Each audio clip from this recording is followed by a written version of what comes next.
Hey, today we're going to show you guys how the Jetski Buddy system works, and I'm also going to show you guys exactly how I mounted the dashboard on my Seadoo Tricks, since I wanted to have it visible and not be mounted somewhere on the body where it was pretty hard to see. But stay tuned for that video. Let's get started. And we are now back with the final little piece that we're going to use to attach the GPS system. I got a phone holder here in Paraguay. So let's quickly get this opened up. Now this was just a cheap one. I'll probably order something a little bit more robust from Amazon. But this is what I could find here in Paraguay. As you guys can see, like a normal phone holder, this you screw onto the handlebars. And it has these two little tabs. These I am gonna cut off right here on this side and on this side, giving me a nice flat platform where I can mount the GPS system.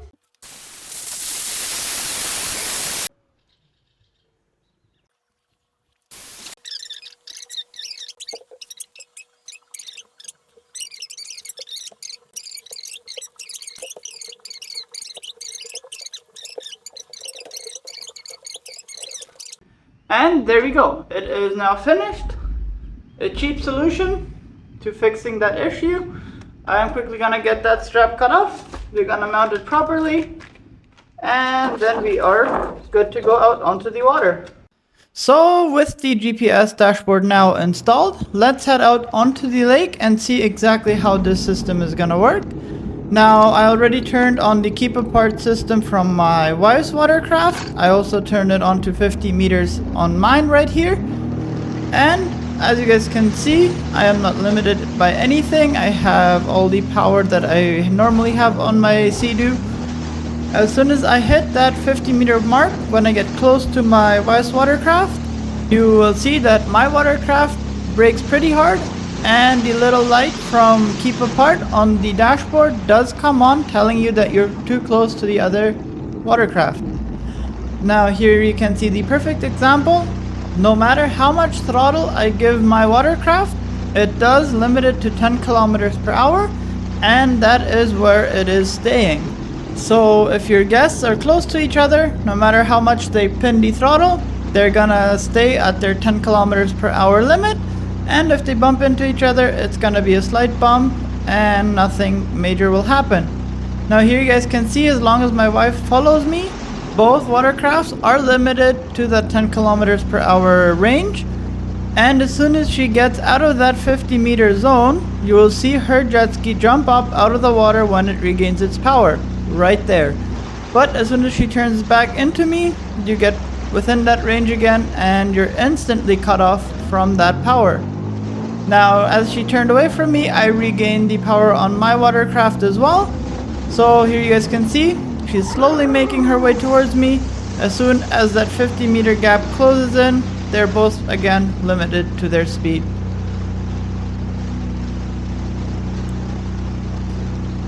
Another great feature that the system does include is that you can turn the keep apart off on one of the watercrafts. So as I'm gonna show here on my wife's watercraft, I'm gonna turn it off, which now is only gonna limit my watercraft. As soon as we enter that 50 meter range, hers will keep all its power like it is stock, so it is not affected.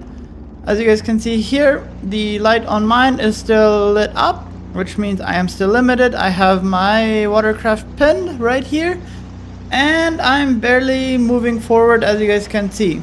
Now, as soon as we do get far enough apart, I regain power on my watercraft and everything's good to go. Now here you will see me heading towards my wife's watercraft again. And as soon as that 50 meter range closes in, mine is again limited. But as you will see in a few seconds, my wife's watercraft really isn't affected. Now she's not pinning it right here, but she will in 3, 2, 1, right there. And her watercraft has all the power that it would normally have, even though I am still within that 50 meter gap. Now, this is a really great feature for anyone doing tour guides, where you want your jet ski to be completely limitless or not affected by that GPS system, but you do want your clients not to get too close to you or to each other. It will limit their watercrafts, but yours will not be affected, so you can quickly get up to them, help them if they need help, and then move away from that distance. Now here you'll see me turning off the keep apart system for my watercraft as well, which means it is no longer affected by the distance. No matter how close we get, both of them are just like stock, and you can play around in the water like there is nothing on the jet skis itself. It is just like it does come stock. While we are heading back to shore, I'll get you guys ready. Next up, we're gonna show you guys the geofencing zone, which is another really great feature of the GPS system. So let's quickly get these jet skis ready, and I will show you guys exactly one of the great benefits of the geofencing system. Now on this watercraft, I have already set up that geofence. So as I'm heading out into the middle of the lake, where we have the permission of where they can go full speed, you will see I am limited to my 10 kilometers per hour, which is really handy if you rent out your jet skis. So nobody's gonna be coming in way too hot on the beach. And also if they bump into your dock, it's not gonna hit it very hard since you can only go 10 kilometers per hour. Now, I'm pretty sure I'm getting pretty close to that geofence line where we have limited the jet ski to where they can actually play around in the water. Right there, I slow down a little bit, and there we have the full power of that jet ski back. And I can play around as much as I want to. As you can see, there is no limit imposed on it. And as long as you stay within the geofence zone, you will be able to use the jet ski as if it was stock. You can play around with it. It has all its power, sport mode functions normally. And here you will see a perfect example of why I put that geofence in. As I'm heading towards the beach, I have it completely pinned. I don't let off the throttle once. And before I actually do beach it, it breaks itself and I have time to react.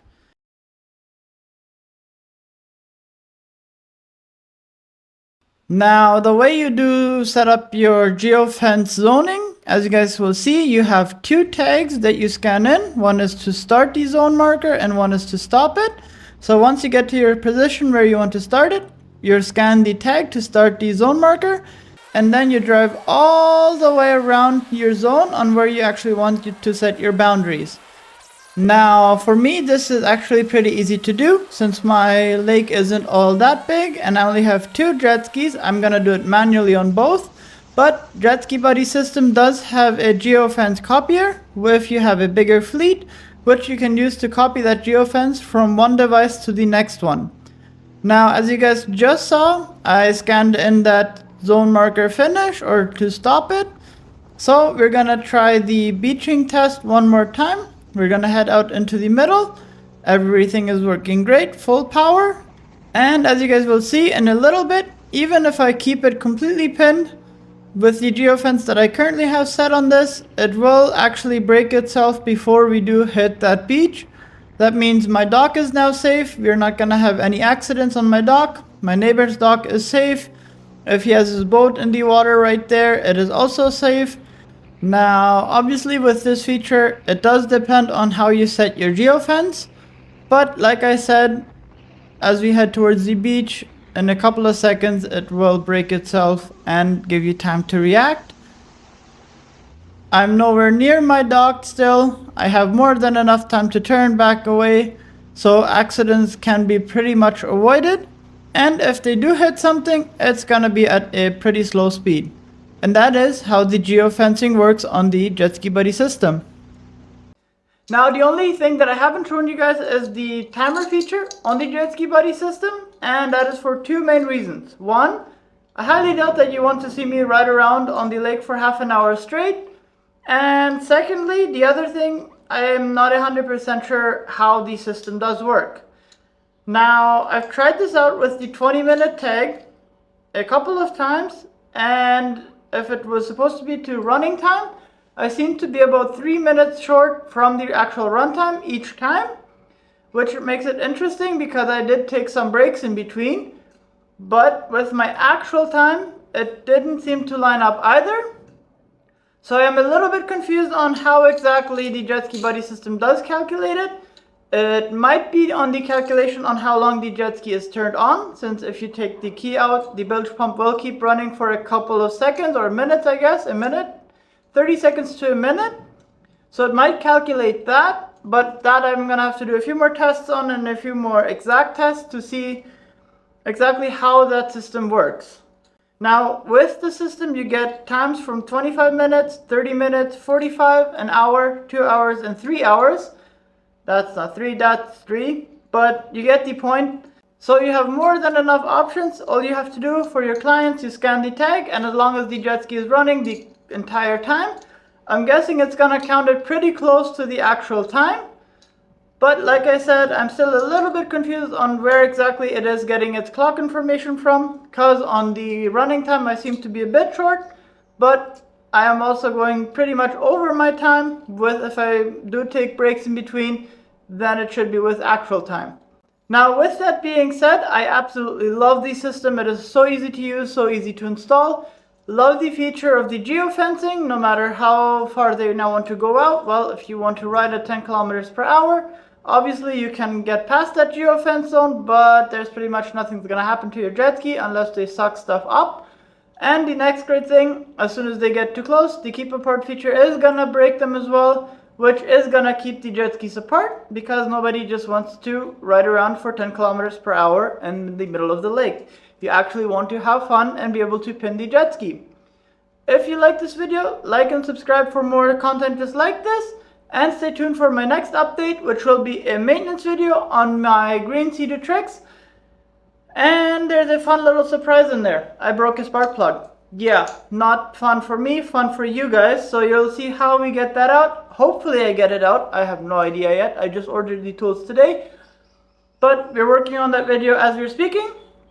So stay tuned for that video as well. And I will see you guys in my next video.